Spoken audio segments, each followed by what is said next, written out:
انسان دولت کے حصول کے لیے، مال جمع کرنے کے لیے شب و روز محنت کرتا ہے۔ مولا علی کرم اللہ وجہ کریم فرماتے ہیں کہ بے شمار لوگ ایسے ہیں جو اپنی صحت برباد کرتے ہیں دولت کے حصول کے لیے،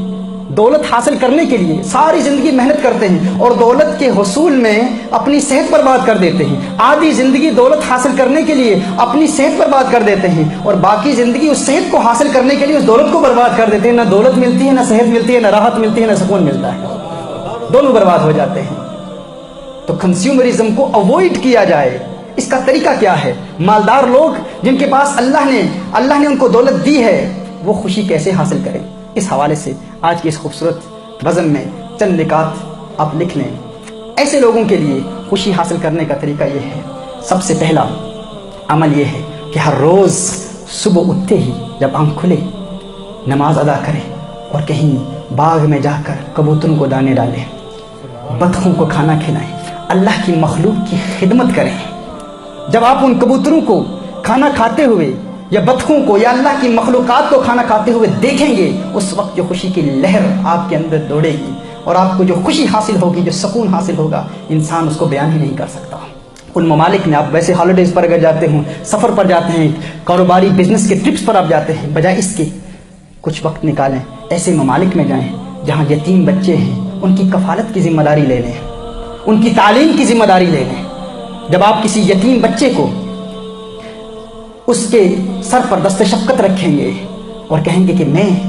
اس کے اخراجات کا ذمہ لیتا ہوں، وہی بچہ جب تعلیم حاصل کرے گا، جب وہ علم کی دولت سے نوازا جائے گا، جب وہی بچہ اس کی آپ پرورش کرتے ہیں، اس کے اخراجات کی ذمہ داری آپ لیتے ہیں، جب وہی بڑا ہوگا، اس کو دیکھ کر جو آپ کے دل میں سرور پیدا ہوگا، جو کیف پیدا ہوگا، جو خوشی پیدا ہوگی، انسانی زبان کو یارہ نہیں رہتا کہ ان خوشیوں کے حسین پیکروں کو لفظوں کے جامع پہنائے۔ میں نے خود دیکھا ہے، خود مشاہدہ کیا ہے، ایسے لوگ ان کی زندگی کے بڑی بڑی تکلیفیں، بڑی بڑی مصیبتیں ٹل جاتی ہیں جو اللہ کی مخلوق کی خدمت کرتے ہیں۔ ایک یہ ارادہ کر لیں انشاءاللہ، جنہیں اللہ نے نوازا ہے وہ اللہ کی مخلوق کی یوں خدمت کریں گے۔ یا نبی سلام علیکہ، یا رسول سلام علیکہ۔ تیسرا عمل یہ ہے، اگر آپ چاہتے ہیں کہ اللہ نے آپ کو اگر نوازا ہے، اور یہ صرف میں کوئی ملینئر سے بات نہیں کر رہا، ہر فرد یہ کام کر سکتا ہے، برطانیہ میں رہنے والے تو ہر فرد یہ ذمہ اٹھا سکتا ہے، ہر شخص یہ کام کر سکتا ہے، یہاں تو اللہ نے سب کو نوازا ہے۔ ایک یہ عمل بھی ہے کہ آپ اللہ کی مخلوق کو رہائی دلوائیں، آزاد کریں۔ ایسے پرندے جن کو پنجروں میں بند کیا جاتا ہے، آپ ان کو خرید کر آزاد کریں۔ جب آپ اس پنجرے کا دروازہ کھولیں گے اور اس پرندے کو پر مارتا ہوا اڑتا ہوا دیکھیں گے، پھر دیکھیے آپ کی خوشی کی پرواز کا عالم کیا ہوگا، آپ کے دل میں جو سکون کی کیفیت پیدا ہوگی۔ یہ وہ چھوٹی چھوٹی باتیں ہیں جن کے ذریعے انسان خوشی حاصل کر سکتا ہے۔ اور انسان سمجھتا ہے کہ نہیں، دولت جمع کرنے سے خوشی ملتی ہے، دولت جمع کرنے سے خوشی حاصل نہیں ہوتی۔ اللہ کی راہ میں دولت کو خرچ کرنا، اللہ کی مخلوق کی خدمت کرنا، یہ خوشی کا باعث بنتا ہے اور سکون کا باعث بنتا ہے۔ میرے آقا صلی اللہ علیہ وآلہ وسلم کا فرمان علی شان ہے، من یسر علی معسر یسر اللہ علیہ فی الدنیا والآخرہ واللہ فی عون العبد ما دام العبد فی عون اخیہ۔ صحیح مسلم کی حدیث کے ساتھ آپ صلی اللہ علیہ وسلم ارشاد فرماتے ہیں کہ جو شخص کسی کی تنگ دستی دور کرے، کسی کی تکلیف دور کرے، کسی کی تنگی اور پریشانی کو دور کرے اور اسے آسانیاں دے، اللہ عز و جل اسے دنیا میں بھی آسانیاں دیتا ہے، آخرت میں بھی آسانیاں دیتا ہے۔ اللہ اسے دنیا میں بھی خوشیاں دیتا ہے اور آخرت میں بھی خوشیاں دیتا ہے۔ واللہ فی عون العبد ما دام العبد فی عون اخیہ، کہ جو شخص اپنے بھائی کے کام کرتا رہتا ہے، جس وقت تک وہ اللہ کی مخلوق کی خدمت کرتا رہتا ہے، اپنے بھائی کے کام میں مشغول رہتا ہے، اللہ اس کے کام کرتا رہتا ہے۔ ہم کہتے ہیں میرا کام، میری مصیبت، میری پریشانی، فلاں رکاوٹ آ گئی، فلاں پریشانی آ گئی، کیسے دور ہوگی، کیا کروں گا، کیسے محنت کروں گا، کیسے اس پریشانی کو دور کروں گا۔ تم اپنی پریشانیوں کو کچھ عرصے کے لیے بھول جاؤ، اپنے بھائیوں کا کام شروع کر دو،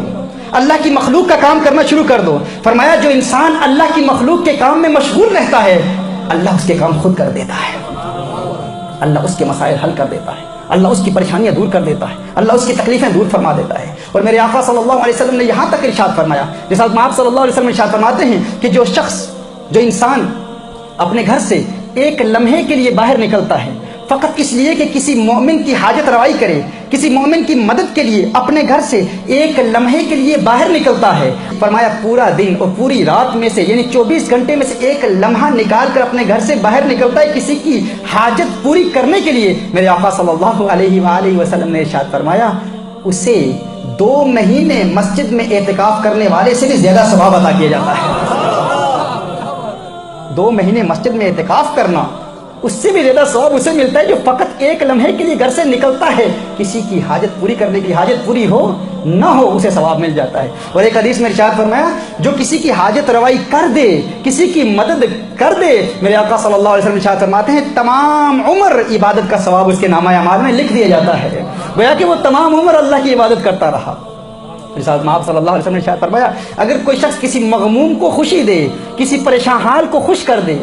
کسی پریشان شخص کو خوشی دے اور کسی مظلوم کو رہائی دے تو 73 مغفرتیں اس کے نامہ اعمال میں لکھ دی جاتی ہیں۔ اللہ عز و جل اس سے 73 مغفرتیں مرحمت فرماتا ہے۔ جو شخص کسی کو خوشی دے،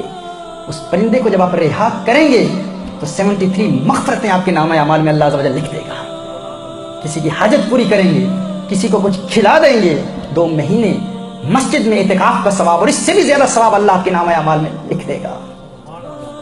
کتنی بڑی نعمتیں اللہ عز و جل نے ہمیں عطا فرمائی ہیں، اور آج مسلمان جو کلمہ پڑھتا ہے، جو مومن ہے، مسلم ہے، آج ان نعمتوں سے محروم ہے اور شارٹ کٹس تلاش کر رہے ہیں۔ ہم کسی طریقے سے کوئی ایسا عمل کیا جائے جس سے فلاں بندے کو تکلیف پہنچے، میری فلاں تکلیف دور ہو جائے، بڑی سخت بندش ہے، بڑے سخت اثرات ہیں، ان کو توڑا کیسے جائے، یہ برے اثرات کر دیے گئے ہیں۔ یہ سب توڑ رسالت مآب صلی اللہ علیہ وسلم کی تعلیمات میں موجود ہیں۔ آپ کو ایسا سکون ملے گا، آپ ان سب تکلیفوں کو بھول جائیں گے، ان سب پریشانیوں کو بھول جائیں گے۔ خود بخود جب آپ لوگوں کا کام شروع کر دیں گے، اللہ آپ کے کام کرنا شروع کر دے گا، اللہ آپ کے مسائل حل فرما دے گا۔